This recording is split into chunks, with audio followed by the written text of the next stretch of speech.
Shalimar Jewelry inaugural offer. Flat 9% VA on gold ornaments, 12,500 off on purchase of 1 kg silver.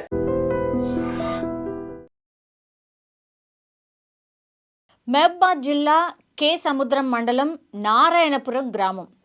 ఇది ఇప్పుడు ట్రెండింగ్లో ఉంది. Actually ఈ ఏమంటారు, ఈ వార్త కానీ లేదంటే ఈ ఊరు పేరు కానీ ట్రెండింగ్లో ఉంది.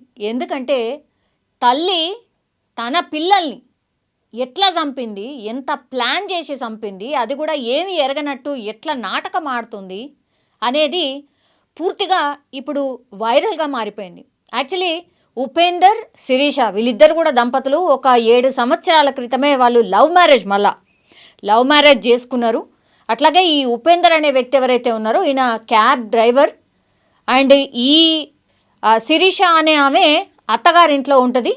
ఇప్పుడు నేను చెప్పిన నారాయణపురం గ్రామంలో ముగ్గురు మగపిల్లలే అనమాట.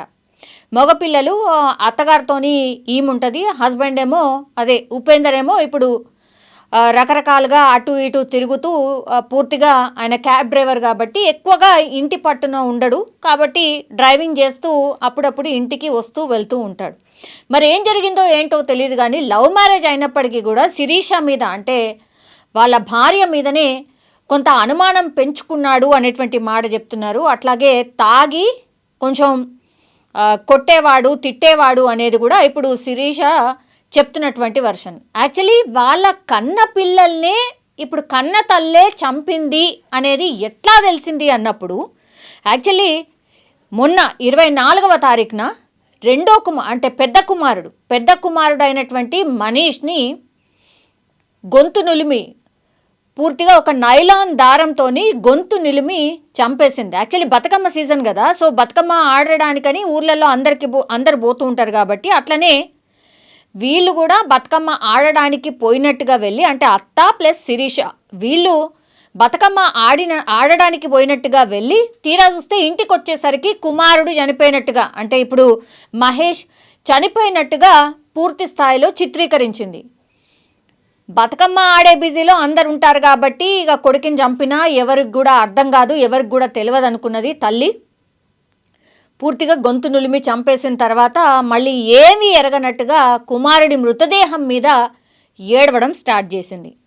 సరే, ఇప్పుడు మనీష్ అనేటైన ఈయన ఫస్ట్ కుమారుడు, లాస్ట్ కుమారుడు, ఆయన పేరు వచ్చేసి నిహాల్. కేవలం 2 సంవత్సరాలే. ఈ సంవత్సరమే జనవరి 1వ తారీఖున నిహాల్ సంపులో పడిపోయిండు. అంటే నీళ్ళ సంపు ఉంటుంది కదా, ఆ సంపులో పడిపోయిండు. అక్కడ అత్త చూసి వెంటనే కాపాడింది. ఓకే. తర్వాత జనవరి 15న అదే సంపులో పడి చనిపోయిండు ఈ చిన్న కుమారుడు, కేవలం 2 సంవత్సరాల కుమారుడు. అంటే ఇప్పుడు మొదట ఈ నిహాల్ అనే కుమారుడు ఎవరైతే చిన్న ఆయన ఉన్నాడో సంపులో పడేసి చంపింది తల్లే. తర్వాత ఈ మహేష్ అనే బాబు ఎవరైతే మొన్న 24వ తారీఖున చనిపోయిండో ఆయనను కూడా గొంతు నులిమి అంటే తాడుతోని బిగించి ఉరేసి చంపేసింది తల్లే. ఇది ఎట్లా తెలిసింది అన్నప్పుడు ఇద్దరు చనిపోయేసరికి మరి ఏమైపోయిందో ఏమనుకున్నదో తెలియదు. గట్టిగా ఏడవడం, ఆ తర్వాత మరి జరిగిన పశ్చాత్తాపము, నేను ఇంత తప్పు చేశాను అనుకున్నదా ఏమనుకున్నదో తెలీదు. హస్బెండ్ పదే అసలు అట్లెట్లా, మొన్ననే కదా చిన్న బాబు చనిపోయిండు, మళ్ళా ఇప్పుడు రెండో బాబు చనిపోవడం ఏంది, అసలు ఏం జరుగుతోంది, ఏంది మన మీద ఇంత కక్ష కట్టింది ఎవరు ఏంటి అనేది గుచ్చి ఒక గంట సేపు భార్యని అడగడంతో వాళ్ళని చంపింది నేనే అని భర్తకు చెప్పిందట. దీంతో అసలు ఆయన ఒక రకంగా షాక్లో ఉండిపోయింది. ఎందుకంటే ఫస్ట్ ఇప్పుడు ఆ నిహాల్ అనే బాబుని సంపులో చనిపోయిందంటేనే అదొక సరే యాక్సిడెంట్లీ చనిపోయిందేమో ఏదో సంథింగ్ అని అనుకోవచ్చు. రెండో బాబు సేమ్ ఇంట్లో అదే రెండో బాబు మన మీద కక్ష కట్టి ఎవరో చంపుతున్నారు, తెలియకుండా చంపుతున్నారు అని చిత్రీకరించే ప్రయత్నం చేసింది ఇప్పుడు శిరీష. దీంతో డౌట్ వచ్చింది. అంటే పోలీసులకు డౌట్ రాలేదు, మరి కన్నతల్లి ఎట్లా చంపుతుందనే డౌట్ రాలేదు, కానీ అందరూ మాట్లాడుకోవడం స్టార్ట్ చేసేటట. ఏమో మరి అసలు మీ ఇంట్లో ఉన్న వ్యక్తులే ఎవరైనా చంపుతున్నారా ఏందా అని మాట్లాడుతున్నారు. అసలు శిరీష ఏమవుతుంది, ఎందుకు మన పిల్లలే ఎందుకు చనిపోతున్నారు, ఎట్లా చనిపోతున్నారు ఏంటి అని గుచ్చి అడగడం స్టార్ట్ చేసేసరికి భర్తకే ఏడ్చుకుంటూ అసలు విషయం చెప్పింది. నేనే చంపేశాను ఇద్దరిని కూడా, మరి నువ్వు నన్ను పట్టించుకోవట్లేదు, నా మీద అనుమానం వ్యక్తం చేస్తున్నావు, ఆ తర్వాత నువ్వు ఇంట్లో కూడా ఉండవు, అసలు తల్లిగా నా మీద కంటే కూడా మీ అమ్మ మీదనే ప్రేమ చూపిస్తున్నారు, 3 పిల్లలు కూడా నేను అది తట్టుకోలేకపోతున్నా, పూర్తి స్థాయిలో నన్ను అసలు మదర్గా కూడా చూడట్లేదు పిల్లలు, సో అటు నువ్వు పట్టించుకోక ఆ తర్వాత పిల్లలు కూడా నన్ను పట్టించుకోక కేవలం మీ అమ్మ దగ్గరికే పోతున్నారు, ఆమె దగ్గరనే ఉంటున్నారు, ఎక్కువగా ఆమెతోనే ప్రేమగా మెలుగుతున్నారు, ఇది నేను తట్టుకోలేకపోతున్నా, అందుకే 3 పిల్లల్ని చంపిన తర్వాత నేను కూడా చనిపోదాం అనుకున్నా, ఎందుకంటే నేను చనిపోతే ఫస్ట్ అసలు నేనే ఆత్మహత్య చేసుకుందాం అనుకున్నా, కానీ నేను ఆత్మహత్య చేసుకుంటే మళ్ళీ 3 పిల్లలు ఏమైపోతారు, అనాథలు ఎవరు చూసుకుంటారు అనిపించింది, అందుకనే 3ని చంపిన తర్వాత నేను ఇట్లా చనిపోదాం అనుకున్నా అన్న మాట చెప్పిందట. అసలు షాక్ అనమాట. ఏందిది అసలు ఇంత ఘోరం, ఇంత నెగిటివ్గా ఒక తల్లి ఎట్లా ఆలోచించగలుగుతుంది? అసలు బిడ్డల్ని చంపేటప్పుడు చెయ్యిలు వనకవా, అసలు గొంతు వనకదా, అలవోకగా అబద్ధాలు ఎట్లా చెప్పగలిగింది? అప్పుడు చిన్న బాబుని సంపులో వేసినప్పుడు కూడా నీకు దయ రాలేదా? నీళ్లు మింగుతూ కళ్ళు దేలేస్తూ అంత దారుణంగా ఆ బాబు అందులో మునిగిపోతుంటే కూడా ఆ తల్లికి దయ రాలేదా? ఆ తర్వాత గొంతు నులిమేటప్పుడు ఎంత విలవిల కొట్టుకొని ఉంటాడు బాబు, అప్పుడు కూడా ఈ తల్లికి దయ రాలేదా? ఇదే మరి ఎవరైనా ఆలోచిస్తారు ఇదే. ఏ కన్న తల్లి కూడా ఎక్కడ కూడా ఇంత దారుణంగా పిల్లల్ని నిర్దాక్షిణ్యంగా కన్న తల్లిని నేను అని మర్చిపోయి చంపగలుగుతారా? ఇది అతిపెద్ద ప్రశ్న. అసలు మనం ఏ సమాజంలో ఉంటున్నాం, అసలు మన ఆలోచన ధోరణి ఎటుపోతుంది, ఎవరి మీదనో ఉన్నటువంటి కోపాన్ని పిల్లల మీద ఎట్లా తీరుస్తున్నారు తల్లులు? ఈ మధ్యకాలంలో వరుసగా జరుగుతున్నటువంటి సంఘటనలు కూడా అవే. విషం పెట్టి చంపడాలో ఇంకేదో రీజన్స్తోని పిల్లల్ని చంపుతున్నారు, అడ్డు తొలగించుకుంటే నాకంతా లైన్ క్లియర్ అనుకుంటున్నారు. ఇట్లాంటి ఇన్సిడెంట్స్ వరుసగా జరుగుతున్నాయి. ఇప్పుడు మరో ఇన్సిడెంట్, లవ్ మ్యారేజ్ చేసుకున్న తర్వాత కూడా ఇప్పుడు ఈ ఉపేందర్ అనే వ్యక్తి ఆడాయిడ తిరగడం, ఆ తర్వాత భార్య మీదనే అనుమానం వ్యక్తం చేయడం ఒకటి, తర్వాత నాకంటే కూడా ఈ ఉపేందర్ వాళ్ళ తల్లినే ఎక్కువ ప్రేమిస్తున్నారని 2, ఈ రీజన్స్తోనే చంపినట్టుగా చెప్తున్నారు. కానీ ఈ వరుసగా జరిగినటువంటి ఇన్సిడెంట్స్ని చూసినప్పుడు, ఈ వార్త చూసినప్పుడు నిజంగా ఇదే అయ్యుంటుందా రీజన్ అనే చర్చ కూడా నడుస్తోంది. అసలు ఆమె మానసిక పరిస్థితి కరెక్ట్గా ఉందా, అసలు ఆమె ఎట్లా ఆలోచిస్తుంది, ఆమె బిహేవియర్ ఏంటి అనేది కూడా పెద్ద ఎత్తున చర్చ నడుస్తుంది. చుట్టుపక్కల వాళ్ళు అక్కడ ఉన్న వాళ్ళని అడిగినప్పుడు కూడా లేదు, ఆమె చాలా నార్మల్గానే ఉంటుంది, అసలు ఎట్లాంటి చేంజ్ కూడా లేదు, అసలు ఎవరు కూడా అనుమానం కూడా వ్యక్తం చేయరు, ఆమె మీద అంత మంచిగా ఉంటుంది, అంత సాదాసీదాగా ఉంటుంది, గొడవలు కానీ అరవడాలు కానీ ఇది కూడా ఏముండదు అనేటువంటి మాట చెప్తున్నారు చుట్టుపక్కల వాళ్ళు.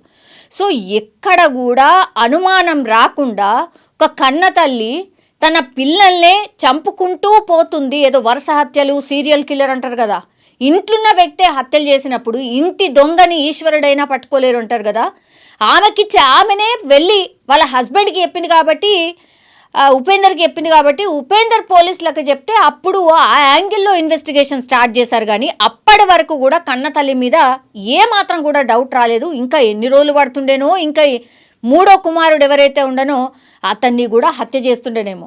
ఇంకోటి ఏం చెప్తున్నారంటే, ఈ 3వ కుమారుడు ఎవరైతే ఉన్నారో ఈ ఇద్దరి కంటే కూడా ఆ 3వ కుమారుడు మరి కొంత మంచిగా ఉంటుండేనట అమ్మతోని, కాబట్టి ఆయనని లాస్ట్లో చంపుదాము అని అనుకున్నది అనేటువంటి మాట పోలీసుల విచారణలో చెప్పిందట. సో మీరు చూడండి, ఆలోచన ధోరణి చూడండి, ఆ తర్వాత అసలు వాళ్ళని ఒక్కొక్కరిని చంపుతూ ఆ తర్వాత నేను కూడా ఆత్మహత్య చేసుకుందాము అనేటువంటి ఆలోచన చూడండి, అసలు ఎంత భయంకరంగా ఉంటుంది అని అంటే ఆ డిసిషన్స్ చూడండి ఎంత భయంకరంగా ఉంటున్నాయి. సో ఇప్పుడైతే పోలీసులు విచారణలో భాగంగా ఇవన్నీ విషయాలైతే బయటకు వచ్చినటువంటి పరిస్థితి. కానీ ఇప్పుడు ఇంట్లో ఉన్న వాళ్ళను కూడా విచారించాల్సిన అవసరం డెఫినెట్లీ కనిపిస్తోంది. అసలు ఏంటి ఇష్యూ, ఇంత దారుణంగా మరీ చంపేంత పరిస్థితి ఎప్పుడు వస్తుందంటే, అసలు మొత్తం అన్నిటి మీద హేట్ వచ్చిన తర్వాత, అంటే అన్నిటి మీద విరక్తి వచ్చిన తర్వాతనే ఇట్లాంటి డిసిషన్స్ తీసుకుంటారు. ఇంట్లో పరిస్థితి ఏంది, వాళ్ళ హస్బెండ్ నిజంగానే ఎట్లాంటి వాడు, అట్లాగే అత్త ఎట్లా చూసేది, ఇవన్నిటి విషయాల మీద ఇప్పుడు విచారణ అయితే చేస్తున్నారు. కానీ కన్న తల్లి 2 పిల్లల్ని అత్యంత దారుణంగా చంపిందట. ఇది ఇప్పుడు వార్త పూర్తి స్థాయిలో వైరల్గా మారిపోయింది. ఆ తర్వాత మీ ఒపీనియన్ ఏంటి? నిజంగానే ఈ మధ్యకాలంలో వరుసగా ఇట్లాంటి ఇన్సిడెంట్స్ జరుగుతున్నాయి. అట్లాగే ఇప్పుడు జరిగినటువంటిది, అంటే ఈ అమ్మాయి పరిస్థితి నిజంగా అంటే మానసిక పరిస్థితి నిజంగా బాలేదా, లేకపోతే ఇంట్లో ఉన్న పరిస్థితులకు ఈమె ఇట్లా డిసిషన్ తీసుకుందా? మీ ఒపీనియన్ ఏంటి? కామెంట్ రూపంలో తెలియజేయాల్సిందిగా కోరుతున్నాం. నారాయణపురం గ్రామానికి చెందిన పందుల శిరీష 25 ఇయర్స్. ఈమె 6 సంవత్సరాల క్రితం ఉపేందర్ అన్న వ్యక్తిని లవ్ మ్యారేజ్ చేసుకున్నది. దీనిలో భాగంగానే వీళ్ళ దంపతులకు 3 కుమారులు జన్మించారు. 3 కుమారులు జన్మించిన తర్వాత వీళ్ళ భర్త ఒక వ్యాన్ క్యాబ్ డ్రైవర్గా పనిచేస్తాడు. తర్వాత 3 పిల్లలు జన్మించిన తర్వాత తనను పట్టించుకోవడం లేదని, తర్వాత బాగా తాగుడుకు బానిసాయి, తనను నువ్వు వాడి దగ్గర పడినావు, వీళ్ళ దగ్గర అనే అక్రమ సంబంధం అంటగడుతున్నాడు, సూటిమోటి మాటలతో తిడుతున్నాడు అని, అదేవిధంగా తనకు పుట్టినటువంటి ఆ 3 పిల్లలను తన దగ్గరికి రాకుండా వాళ్ళ అత్తమామ దగ్గరికి వెళ్తున్నారని, వాళ్ళకే దగ్గర వేస్తున్నారు. అసలు నా తల్లి ప్రేమ అనేది నా దగ్గర చూపెట్టట్లేదు, తర్వాత నా భర్త కూడా నన్ను మంచిగా సరిగా చూసుకోవడం లేదు, నన్ను పట్టించుకోవడం లేదు, కాబట్టి నేను బతికి వేస్ట్ అని జీవితం మీద విరక్తి చెంది ఆ శిరీష ఆత్మహత్య చేసుకోవాలని అనుకున్నది. కానీ ఆత్మహత్య చేసుకుంటే నా 3 పిల్లలు ఆగమైపోతారనే ఉద్దేశంతో ఒక్కొక్కరిని చంపాలని నిర్ణయించుకొని దానిలో భాగంగానే 2025 సంవత్సరం జనవరి నెలలో తన 3వ కుమారుడైన మనీష్ 2 సంవత్సరాలు ఉంటాయి, అతన్ని చంపాలనే ఉద్దేశంతో తన ఇంటి ముందు గల వాటర్ సంపు లోపల ఊపిరాడకుండా అతని యొక్క తలను ముంచి ఊపిరాడకుండా చేసి చంపివేయడం జరిగిందని చెప్పింది.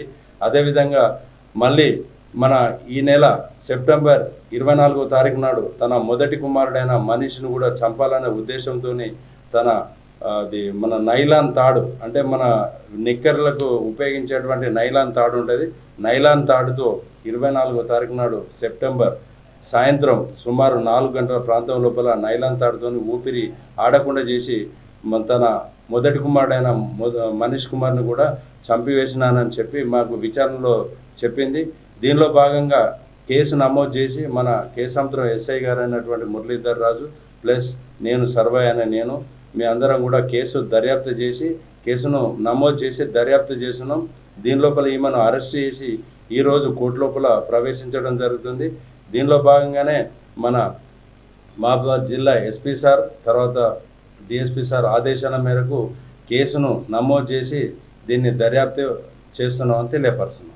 అలానే ఉద్దేశం ఏంటంటే మెయిన్ వాళ్ళ భర్త యొక్క ప్రేమకు నిరాధారణకు లోనైనాని, తర్వాత తనకు పుట్టినటువంటి పిల్లలందరూ వాళ్ళు 3 కూడా తన అత్తమామలకు దగ్గర అవుతున్నారని, తన ఆలన పాలన చూసుకోవడం లేదని శిరీష అనే ఆమె నిర్ణయించుకొని ముందు ఈమె ఆత్మహత్య చేసుకోవాలని నిర్ణయించుకున్నది. కానీ తన పుట్టినటువంటి పిల్లలే అనాథలు అవుతారన్న ఉద్దేశంతో వాళ్ళని చంపిన తర్వాత ఈమె ఆత్మహత్య చేసుకోవాలని నిర్ణయించుకున్నది. ఒక 2 నెలల క్రితం చంపాలన్న ఉద్దేశంతో అప్పుడు కూడా అది బ్లేడ్తో ప్రయత్నం చేసింది. అప్పుడు కూడా కేసు నమోదు చేసి దర్యాప్తు చేస్తున్నాం. ఈరోజు ఆమెను మొత్తం వివరాలన్నీ మనకు చెప్పడం జరిగింది. దానిలో భాగంగానే ఆమెను అరెస్ట్ చేసి ఈరోజు కోర్టులో ప్రవేశపెడుతున్నాం. నిజంగా ప్రస్తుతం ఉన్నటువంటి సమాజం దేనికి ప్రయారిటీ ఇస్తుంది?